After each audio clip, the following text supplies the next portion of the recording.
Hello everyone, welcome back to the channel maths रास्ता।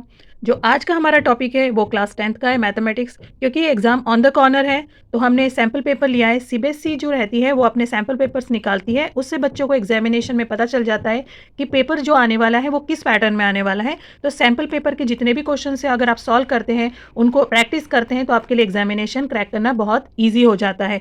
उसी से रिलेटेड क्वेश्चन नंबर 1 है जो हम रीड कर लेते हैं। If a is equal to 2 to the power 2 into 3 to the power x, और दूसरा एक नंबर है b is equals to 2 to the power 2 into 3 multiplied with 5, and next number है c is equal to 2 to the power 2 multiplied with 3 into 7। ये सारे उनके factors दिए हुए हैं और यहाँ पर दिया है एलसीएम a b और c का 3780 हमें फाइंड आउट करना है।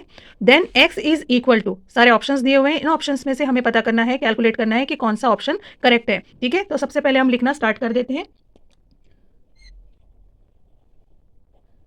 a is equal to 2 to the power 2 multiplied with 3 to the power x। b जो है एक नंबर, उसके फैक्टराइज यहाँ पर किए हुए हैं, वो हम लिख लेते हैं 2 to the power 2 multiplied with 3 multiplied with 5। c है, उसका भी यहाँ पर फैक्टराइज किया हुआ है, हम लिख लेते हैं 2 to the power 2 into 3 into 7। अब क्वेश्चन में एलसीएम जो गिवन है हमारे पास वो हम लिख लेते हैं a b और c जो नंबर है दैट इज इक्वल टू 3780। ठीक है, तो एलसीएम कर रखा है।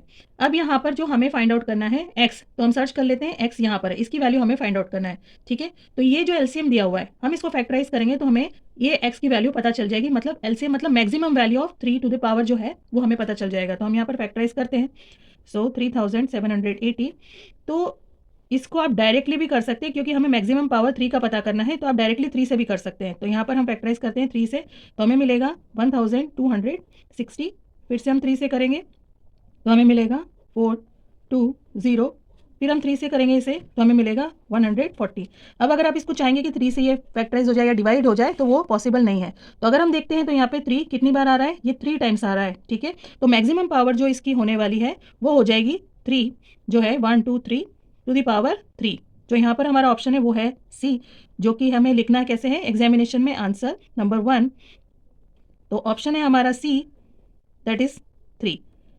क्योंकि हमें मैक्सिमम पावर 3 का ही निकालना था तो हमने सबसे पहले उसको फैक्टराइज 3 से ही करा है। लेकिन अगर आप पूरा फैक्टराइज करना चाहते हैं तो वो हो जाएगा, मैं आपको यहाँ पर करके बताती हूँ, 3780।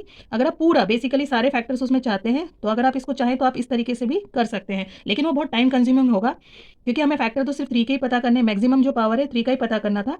लेकिन अगर आप चाहें तो इसको भी पूरा ट्राई कर सकते हैं। अगर आपको ऐसा लगता है कि नहीं मुझे तो यही मेथड सही लगता है तो आप करें, तो इसको आपको इस तरीके से करना है। Then again going with 3, no 2 we have to solve because last में 0 है। देन 945, देन गोइंग विथ 3 क्योंकि 3 से डिविजिबल है, 315।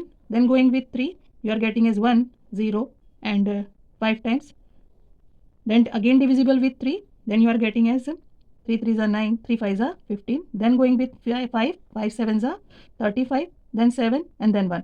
देखिए अब ये पूरा फैक्टराइजेशन किया है इसका 3780। तब भी आप यहाँ पर देखते हैं तो हमें जो 3 मिल रहा है वो 3 टाइम्स मिल रहा है। ठीक है, 1 2 एंड 3, तो भी इसका पावर 3 to the power 3 ही आने वाला है। यहाँ पर आप देख सकते हैं क्योंकि 1 है मैक्सिमम, यहाँ पर भी है, लेकिन यहाँ पर एलसीएम जो होता है हमारा मैक्सिमम के लिए रहता है, तो मैक्सिमम जो पावर आ रहा है वो 3 आ रहा है। तो ऑप्शन नंबर सी इसका आंसर होगा, जिसे हमें एग्जामिनेशन में इस तरीके से लिखना है। वीडियो अच्छा लगा है, समझ में आया है तो प्लीज़ चैनल को सब्सक्राइब करिए, लाइक करें वीडियो को। Bye bye, take care.